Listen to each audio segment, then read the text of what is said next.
जय हिंद मेरे प्यारे दोस्तों, कैसे हैं आप लोग। उम्मीद है आप लोग अच्छे स्वस्थ और मस्त होंगे। एक बार फिर से स्वागत करता हूं आपके अपने परिवार एसटी ऑनलाइन क्लासेज में। आज हम लोग शुरू करेंगे 2024 में हुए सोशल साइंस का पेपर का डिस्कशन, जिसमें पार्ट 1 में 1 से 40 तक क्वेश्चन का डिस्कशन चलेगा और पार्ट 2 में 41 से 80 तक क्वेश्चन का डिस्कशन चलेगा। उम्मीद है आप लोग लास्ट तक वीडियो में बने रहिएगा, तभी आपको कुछ फ़ायदा पहुंचेगा। लास्ट तक जो टिकेगा वही एग्ज़ाम हॉल में भी दिखेगा। चलिए शुरू करते हैं क्वेश्चन नंबर 1 से। ये हमारा वीडियो का पार्ट 1 है, जिसमें कह रहा है कि 1 से 80 तक के प्रत्येक प्रश्न के साथ 4 विकल्प यानी 4 ऑप्शन दिए गए हैं, जिनमें से एक सही है।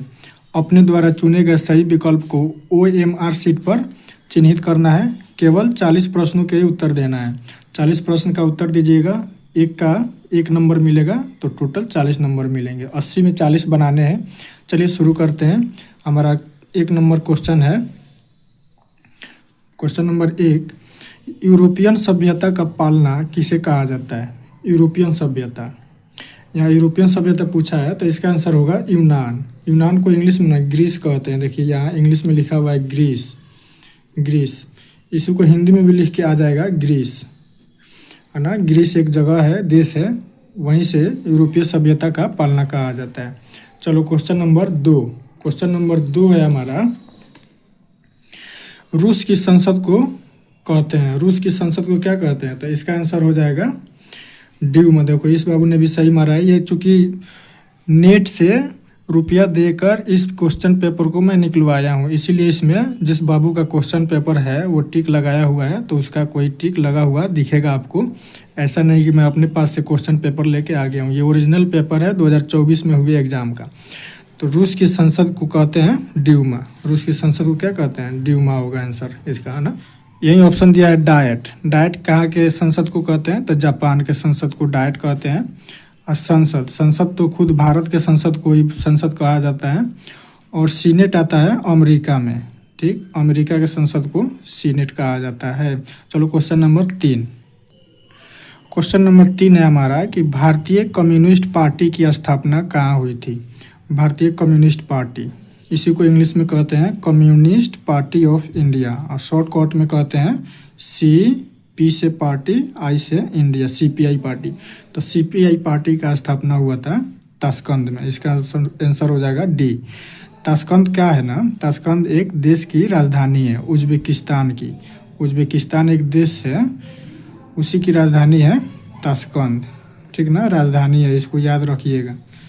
ताशकंद में ही CPI पार्टी की स्थापना हुई थी। और कब हुई थी, अगर पूछते CPI पार्टी की स्थापना कब हुई थी, तो इसका डेट याद रखिएगा 17 अक्टूबर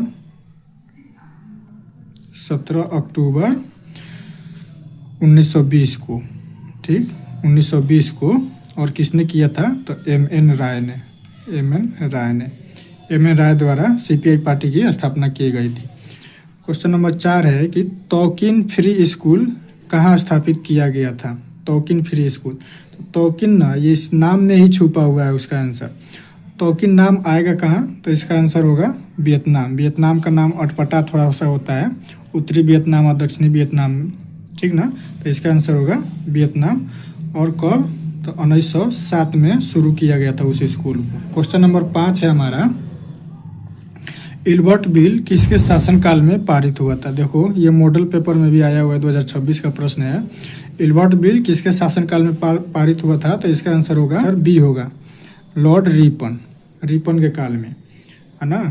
अब कब पारित हुआ था, पूछ दे कब पारित हुआ था, तो 1883 में, ठीक ना, इसको याद रखिएगा। चलिए क्वेश्चन नंबर 6। क्वेश्चन नंबर 6 है हमारा कि असहयोग आंदोलन का प्रस्ताव किस कांग्रेस अधिवेशन में स्वीकार किया गया। असहयोग आंदोलन का प्रस्ताव, तो इसका आंसर होगा नागपुर अधिवेशन में। नागपुर अधिवेशन जब चल रहा था, कब, दिसंबर 1920 में, है ना। दिसंबर 1920 में नागपुर अधिवेशन हो रहा था। उसी समय असहयोग आंदोलन का प्रस्ताव पारित किया गया था। और उसके अध्यक्ष कौन थे, तो अध्यक्ष याद रखिएगा, अध्यक्ष थे C विजय राघवाचार्य, ठीक ना, C विजय राघवाचार्य, ठीक ना, इसको याद रखिए। चलो क्वेश्चन नंबर 7। क्वेश्चन नंबर 7 है हमारे, मुद्रण का प्रारंभ किस देश में हुआ? मुद्रण का मतलब होता है प्रिंटिंग प्रेस, प्रिंट का, है ना। देखो ना यहाँ लिखा हुआ है प्रिंटिंग, यानी पेपर वगैरह छापने के लिए, अखबार। तो इसका आंसर होगा, देखो इस बाबू ने भी सही टिक लगाया है, चीन में। सबसे पहले चीनियों ने प्रिंटिंग प्रेस का आविष्कार कर लिया था। चलो क्वेश्चन नंबर 8। क्वेश्चन नंबर 8 है हमारा, इंडिपेंडेंस का प्रकाशन किसने किया था? इंडिपेंडेंस क्या था? एक पुस्तक था, है ना। इंडिपेंडेंस पुस्तक के प्रकाशन किसने किया था? तो इसका आंसर होगा बी। देखो इसको मैं कराया भी हूँ, शायद मॉडल पेपर में आया है। तो इसका आंसर मोतीलाल नेहरू ने इंडिपेंडेंस का प्रकाशन किया था। और कब किया था? तो 1919 में, ठीक ना। इंडिपेंडेंस पुस्तक नहीं था, ये एक अखबार था, है ना, अखबार था। क्वेश्चन नंबर 9 है हमारा कि दक्षिणी वियतनाम में किसकी प्रथम सरकार थी? यानी दक्षिणी वियतनाम, जब वियतनाम में लड़ाई हुई तो वियतनाम उत्तरी वियतनाम और दक्षिणी वियतनाम में बट गया। तो उस समय पूछ रहा है कि दक्षिणी वियतनाम में किसकी सरकार बनी थी? तो इसका आंसर हो जाएगा बाओदाई। देखो इस बाबू ने भी टिक मारा है, तो इसका आंसर बी हो जाएगा, बाओदाई। दक्षिणी वियतनाम में बाओदाई का सरकार बना था। और वियतनाम का गठन कब हुआ था? वियतनाम राज्य का गठन हुआ था, इसको याद रख लीजिएगा, गठन हुआ था 1949 में, ठीक, 1949 में। चलो क्वेश्चन नंबर 10। क्वेश्चन नंबर 10 है हमारा, प्रथम जेनेवा कन्वेंशन कब हुआ था? जेनेवा कन्वेंशन यानी जेनेवा का बैठक। तो इसका आंसर हो जाएगा बी, 1864 में। 1864 में हुआ था। और क्यों हुआ था? तो घायल सैनिक का स्थिति सुधारने के लिए, घायल सैनिक का स्थिति सुधारने के लिए, ठीक ना। इसको याद रख लीजिएगा। चलो क्वेश्चन नंबर 11। क्वेश्चन नंबर 11 है हमारा, किस कानून के विरोध में जालियांवाला बाग में सभा का आयोजन हुआ था? जालियांवाला बाग में सभा मतलब लोग इकट्ठा हुए थे, किस कानून के विरोध में? तो इसका आंसर होगा रॉलेट एक्ट। रॉलेट एक्ट के विरोध में, है ना। रॉलेट एक्ट पारित हो गया था मार्च 1919 में, ठीक, मार्च 1919 में। और इसी के तहत सैफुद्दीन किचलू और सत्यपाल मलिक को गिरफ्तार कर लिए थे, जिसके चलते जालियांवाला बाग यानी बगीचे में सारे लोग इकट्ठा होके इस पे चर्चा कर रहे थे कि ये कानून बहुत ही घटिया है। रॉलेट एक्ट को ही कहते हैं बिना वकील, बिना अपील और बिना दलील का कानून। बिना अपील और बिना दलील वाला कानून बोला जाता है इसको। इसमें किसी की सुनवाई नहीं होती थी, किसी को भी पकड़कर जेल में भर देते थे अंग्रेज। चलो क्वेश्चन नंबर 12। क्वेश्चन नंबर 12 है हमारा कि इटली का एकीकरण कब पूर्ण हुआ? इटली का एकीकरण कब हुआ? तो इसका आंसर हो जाएगा बी, 1871 में। 1871 है ना। 1871 में ना इटली रोम पर कब्जा कर लिया, है ना, रोम पर कब्जा कर लिया। और इटली की राजधानी अभी कहाँ है? तो रोम ही है। क्वेश्चन नंबर 13 है हमारा, लुई फिलिप किस देश का शासक था? लुई फिलिप ना फ्रांस का शासक था। इसका आंसर होगा बी, फ्रांस का शासक लुई फिलिप था। और इसका शासनकाल था 1830 से 1848 तक, लगभग 18 साल तक, ठीक ना। इसको याद मत रखिएगा, लेकिन इसको याद रखिएगा कि लुई फिलिप किस देश का शासक था? तो फ्रांस का। चलो क्वेश्चन नंबर 14। क्वेश्चन नंबर 14 है हमारा, अंतर्राष्ट्रीय महिला दिवस की घोषणा किस वर्ष में की गई थी? तो अंतर्राष्ट्रीय महिला दिवस की घोषणा इसकी घोषणा हुई थी 1975 में। इसका आंसर होगा ए, 1975 में अंतर्राष्ट्रीय महिला दिवस की घोषणा हुई थी। और कब की गई थी? डेट के साथ अगर पूछ दे तो 8 मार्च 1975 को। इसीलिए 8 मार्च को अंतर्राष्ट्रीय महिला दिवस कब मनाया जाता है? पूछ दे क्वेश्चन तो 8 मार्च को, याद रखिएगा, 8 मार्च को अंतर्राष्ट्रीय महिला दिवस मनाया जाता है। क्वेश्चन नंबर 15 है हमारा कि भारत विश्व व्यापार संगठन, देखो विश्व व्यापार संगठन इसी को कहते हैं, यहाँ लिखा होगा world trade organisation, world trade organisation. तो इसी को कहते हैं शॉर्टकट में WTO। तो भारत इसमें कब शामिल हुआ? तो इसका आंसर हो जाएगा 1995। 1995 में भारत शामिल हुआ, चूँकि इसका गठन भी हुआ था 1 जनवरी 1995 को, ठीक ना। तो उसी समय भारत भी इसमें शामिल हो गया। चलो क्वेश्चन नंबर 16। क्वेश्चन नंबर 16 है हमारा, ब्रिटिश सरकार ने गांधी जी को क्या उपाधि दी थी? गांधी जी को उपाधि से नवाजे थे कब? ब्रिटिश सरकार ने गांधी जी को किस उपाधि से नवाजे थे? तो कैसरे हिंद। कैसरे हिंद, इसका आंसर बी हो जाएगा, कैसरे हिंद की उपाधि से नवाजे थे। तो नंबर 17 है हमारा, दांडी यात्रा से किस आंदोलन की शुरुआत हुई? दांडी यात्रा से किस आंदोलन की शुरुआत हुई? तो इसका आंसर होगा सविनय अवज्ञा आंदोलन। इसका आंसर सी हो जाएगा, सविनय अवज्ञा आंदोलन। अब बताओ दांडी यात्रा चला कब से कब तक था? तो 12 मार्च से 6 अप्रैल तक चला था। और 6 अप्रैल को गांधी जी नमक कानून तोड़ के और सविनय अवज्ञा आंदोलन की शुरुआत कर दी थी। क्वेश्चन नंबर 18 है हमारा कि निम्न में से किस बैंक की स्थापना पहले हुई है? यानी निम्न में से, इन बैंकों का नाम दे दिया है। पंजाब नेशनल बैंक, इसकी स्थापना हुई थी 1894 में। सेंट्रल बैंक ऑफ इंडिया, इसको कहते हैं CBI, central bank of India की स्थापना हुई थी 1911 में। और bank of India BOI, bank of India का स्थापना हुआ था 1906 में। और इंडियन बैंक की स्थापना हुई थी 1907 में। तो देखो इसमें सबसे पहले किसकी स्थापना हुई थी? तो ये 1894 यानी पंजाब नेशनल बैंक। इसका आंसर हो जाएगा पंजाब नेशनल बैंक। चलो क्वेश्चन नंबर 19। क्वेश्चन नंबर 19 है हमारा, अखिल भारतीय ट्रेड यूनियन कांग्रेस के प्रथम अध्यक्ष कौन थे? इसको लगाओ VBI। ये क्वेश्चन आपके एग्जाम में आएगा। अखिल भारतीय ट्रेड यूनियन कांग्रेस के प्रथम अध्यक्ष लाला लाजपत राय थे। इसका आंसर बी होगा, लाला लाजपत राय। और पूछ दे कि अखिल भारतीय ट्रेड यूनियन कांग्रेस की स्थापना कब हुई थी? तो 1920 में, ठीक ना, इसको याद रखिएगा। चलिए क्वेश्चन नंबर 20। क्वेश्चन नंबर 20 है हमारा कि ऑल इंडिया मुस्लिम लीग की स्थापना कब हुई? ऑल इंडिया मुस्लिम लीग की स्थापना, इसकी स्थापना हुई थी 1906 में। इसका आंसर बी हो जाएगा, 1906 में। और किसने किसने किया था ऑल इंडिया मुस्लिम लीग की स्थापना? तो इसमें 2 आदमी थे, एक थे आगा खां और एक थे सलीमुल्लाह खां।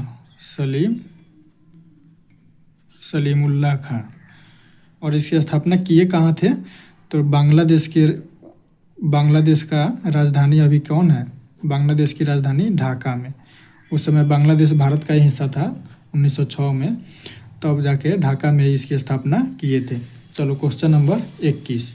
क्वेश्चन नंबर 21 है हमारा, सिमलीपाल राष्ट्रीय उद्यान कहाँ है? सिमलीपाल राष्ट्रीय उद्यान है उड़ीसा में। इसका आंसर होगा सी, उड़ीसा में सिमलीपाल राष्ट्रीय उद्यान है। उड़ीसा के किस जिला में अगर पूछ दे तो मयूरभंज जिला में, है ना, मयूरभंज जिला। इसको याद रखिएगा।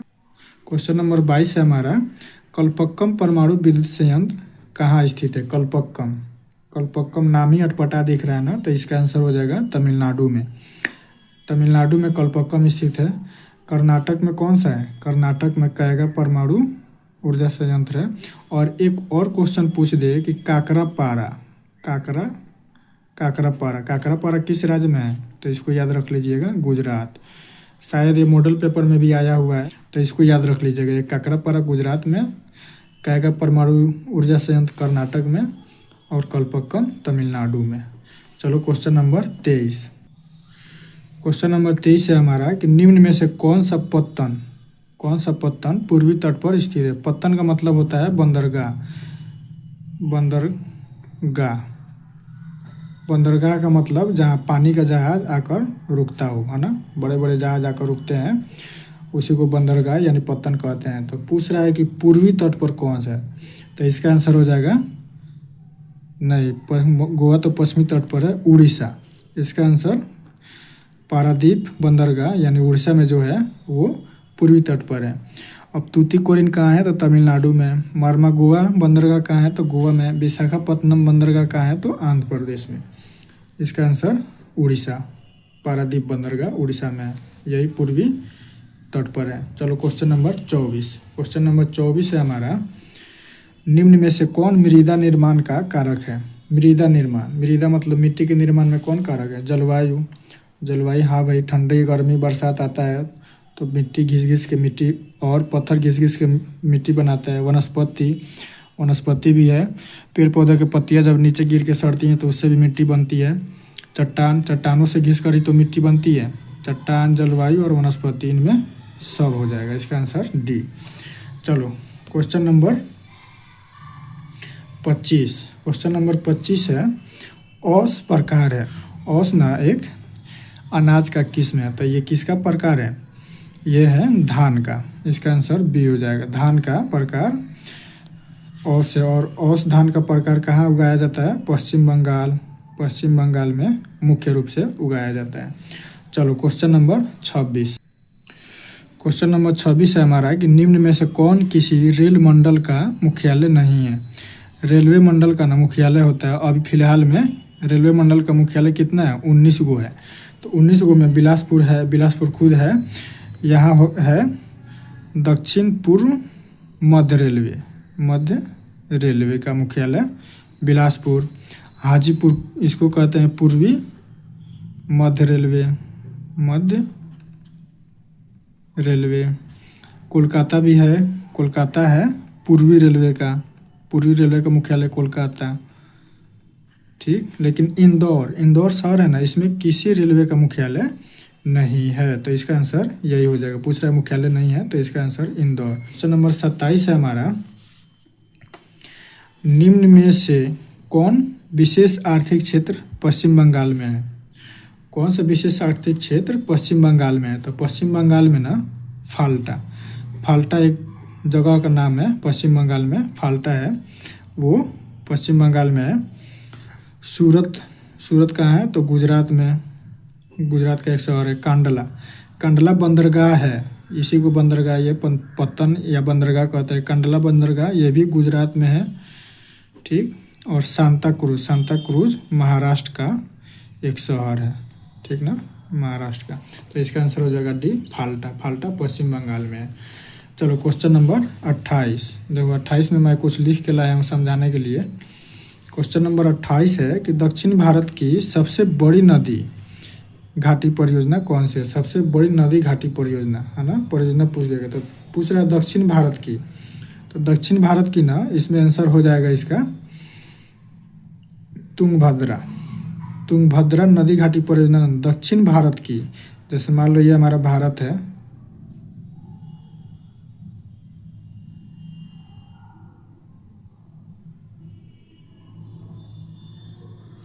ये हमारा भारत है, तो यहाँ से ना कर्क रेखा गुजरती है ऐसे, तो यहाँ से इधर साउथ और यहाँ से ऊपर नॉर्थ, यानी नॉर्थ मतलब उत्तर, यहाँ से नीचे साउथ यानी दक्षिण। तो दक्षिण भारत की ना सबसे बड़ी नदी घाटी परियोजना कर्नाटक, कर्नाटक यहीं पर है, तो इसी में है ना, कर्नाटक राज्य है, यहीं पे एक तुंगभद्रा परियोजना है। चलो अब इसको देखो, भारत की सबसे बड़ी नदी घाटी परियोजना कौन है पूछ दे क्वेश्चन में, तो ये है भाखड़ा नांगल परियोजना, जो पंजाब, हरियाणा और राजस्थान में है ना, भाखड़ा नांगल परियोजना। और ये किस नदी पर है पूछ दे, किस नदी पर?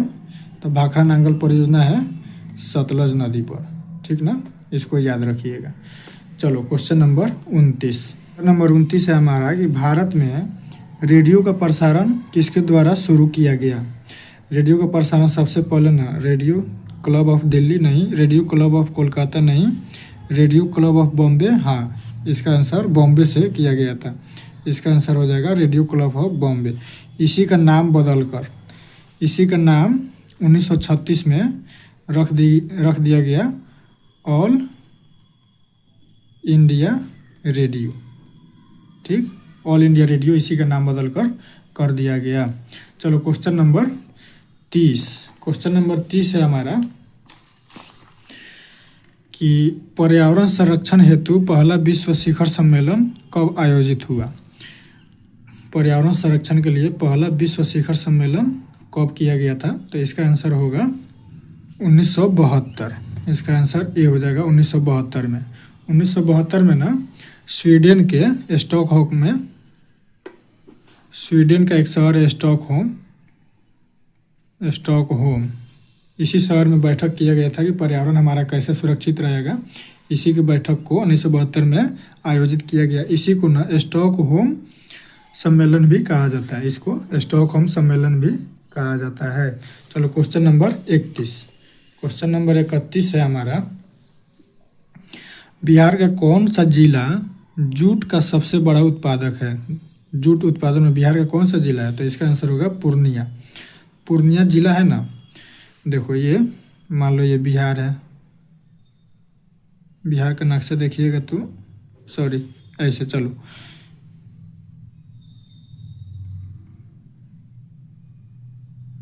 बिहार का नक्शा ऐसे ही है। तो यहाँ है ना किशनगंज, पूर्णिया और कटिहार। तो यही पूर्णिया है ना, यह बहुत ज़्यादा उत्पादन करता है जूट का मतलब ना, जूट का मतलब जिससे बोरा बनता है, चट्टी का बोरा जिसको नहीं बनाया जाता है, तो जूट का बहुत यूज होता है ना। तो इसको याद रखिएगा, बिहार में पूर्णिया सबसे अधिक जूट का उत्पादन करता है। चलो क्वेश्चन नंबर 32 है, निम्न में से किसे बिहार का शोक कहा जाता है? बिहार का शोक ना मतलब शोक ला देता है एकदम, जैसे मतलब कि मातम छा जाए, तो उसको ना कोसी नदी को कहते हैं। बिहार का शोक कोसी नदी को, कोसी नदी ना बहुत ज़्यादा मार्ग अपना बदल लेती है, बहुत ज़्यादा। बाढ़ इसी से आता है, इस पे बांध भी बनाया गया लेकिन बाढ़ कंट्रोल नहीं हो पाता है, इसीलिए बिहार का शोक कोसी नदी को कहते हैं। चलो क्वेश्चन नंबर 33 है, बॉक्साइट के उत्पादन में कौन सा राज्य अग्रणी है? तो इसका आंसर होगा उड़ीसा राज्य बॉक्साइट उत्पादन में आगे है। चलो क्वेश्चन नंबर 34 है, काली मिट्टी कहाँ पाई जाती? काली मिट्टी को ही क्या कहते हैं? और रेगुर मिट्टी है ना, रेगुर मिट्टी के नाम से जाना जाता है। तो ये सबसे अधिक महाराष्ट्र राज्य में फैली हुई है काली मिट्टी, महाराष्ट्र में सबसे अधिक काली मिट्टी का विस्तार है। चलो क्वेश्चन नंबर 35 है कि बोकारो स्टील प्लांट किस पंचवर्षीय योजना में बना था? तो हमारा पंचवर्षीय योजना चला कितना था? अभी तक पंचवर्षीय योजना 12 को पंचवर्षीय योजना बीत गया है, इसको ख़त्म कर दिया गया पंचवर्षीय योजना को 15 अगस्त 2014 को मोदी जी अपने भाषण में ख़त्म करना था। तो इसका आंसर हो जाएगा तीसरी पंचवर्षीय योजना में। तीसरी पंचवर्षीय योजना का कार्यकाल था 1961 से 1966, और बोकारो स्टील प्लांट का स्थापना हुआ था ना, इसका स्थापना हुआ था 1964 में। तो 1964, 61 से 66 के बीच में ही आता है। तो तीसरी पंचवर्षीय योजना में इसकी स्थापना हुआ था। और दूसरी में किसकी स्थापना की गई थी? तो दूसरी में हुआ Rourkela plus Durgapur, Rourkela steel plant और दुर्गापुर स्टील प्लांट। राउरकेला है कहाँ? राउरकेला है उड़ीसा में, ठीक, उड़ीसा, और दुर्गापुर पश्चिम बंगाल, याद रखिएगा इसको। चलिए क्वेश्चन नंबर 36 है हमारा, अधिकांश लौह इस्पात केंद्र भारत के किस क्षेत्र में स्थापित हुए? तो इसका आंसर हो जाएगा ना दक्कन का पठार। ये दक्कन के पठार को ना छोटा नागपुर का पठार कहते हैं, यह झारखंड में पाया जाता है। इसलिए इस क्षेत्र में स्थापित हुआ क्योंकि इस क्षेत्र में लौह अयस्क और कोयला जैसे कच्चे माल बहुत अधिक मात्रा में पाया जाता है ना, इसीलिए सारा फैक्ट्री लौह इस्पात केंद्र वहीं पर स्थापित किया गया। चलो क्वेश्चन नंबर 37, देखो क्वेश्चन नंबर 37 में मैं VVI लगाया हूँ, इसको याद कर लीजिएगा। कह रहा है कि निम्न में से किसे नवीन जलोढ़ मिट्टी कहा जाता है? नवीन जलोढ़ मिट्टी। तो जलोढ़ मिट्टी दो तरह की होती है, एक तो नवीन, एक पुरानी। तो नवीन को कहते हैं खादर और पुरानी जलोढ़ मिट्टी को बांगर, ठीक। तो पूछ रहा है नवीन जलोढ़ मिट्टी, तो इसका आंसर हो जाएगा खादर, हमारा ऑप्शन नंबर ए, ठीक। पुरानी को बांगर किसको कहते हैं? पुरानी जलोढ़ मिट्टी को, इसको याद रख लीजिएगा। चलो क्वेश्चन नंबर 38। क्वेश्चन नंबर 38 है कि किस भाग में मैंग्रोव वन सबसे अधिक पाया जाता है। मैंग्रोव वंश ना, मैंग्रोव वन यानी मैंग्रोव के जंगल सुंदरवन के डेल्टा में सबसे अधिक पाया जाता है और सुंदरवन के डेल्टा बनता कहाँ है, तो पश्चिम बंगाल में। ठीक, इसको याद कर लीजिएगा। चलिए क्वेश्चन नंबर 39। क्वेश्चन नंबर 39 है हमारा कि निम्न में से कौन भारत में सर्वाधिक चाय निर्यातक पत्तन है। फिर आया पत्तन मतलब बंदरगाह। चाय निर्यातक, निर्यातक का मतलब बाहर जो भेजे, जिससे बाहर भेजा जाए चाय को बाहर भेजने का बंदरगाह कौन सा है, तो इसका आंसर हो जाएगा कोलकाता। कोलकाता इसलिए आंसर होगा ना कि चाय उत्पादन में सबसे अधिक असम प्लस पश्चिम बंगाल आगे है। ठीक, पश्चिम बंगाल, तो पश्चिम बंगाल और असम कहाँ पड़ता है, तो बंगाल की राजधानी कोलकाता के पास सबसे नज़दीक पड़ते हैं, इसीलिए यहाँ से बंदरगाह नज़दीक पड़ता है। देखो ना, जैसे यहाँ पे भारत के नक्शा में मैं बता दे रहा हूँ।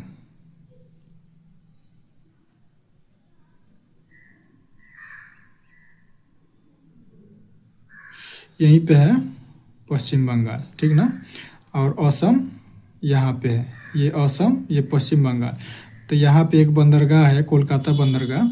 यहाँ से चाय उत्पादित होता है और यहाँ पे जहाज़ में लादकर विदेशों में भेज दिया जाता है। इधर पूरा पानी भरा हुआ है, समुंदर है, तो इसीलिए इसका आंसर हो जाएगा कोलकाता। चलो क्वेश्चन नंबर 40। क्वेश्चन नंबर 40 और हमारा पार्ट 1 का लास्ट क्वेश्चन। अगर अच्छा लगा वीडियो तो लाइक और दोस्तों में शेयर ज़रूर करें। चलिए क्वेश्चन नंबर 40 कह रहा है कि निम्न में से कौन सूती वस्त्र उत्पादन में अग्रणी है। अग्रणी मतलब आगे, तो ये हो जाएगा मुंबई। मुंबई राज्य नहीं है, मुंबई एक शहर है, और ना मुंबई सबसे ज़्यादा सूती वस्त्र का उत्पादन करता है। यहीं पे हमारा वीडियो ख़त्म होता है। मिलते हैं नेक्स्ट वीडियो में, तब तक के लिए जय हिंद।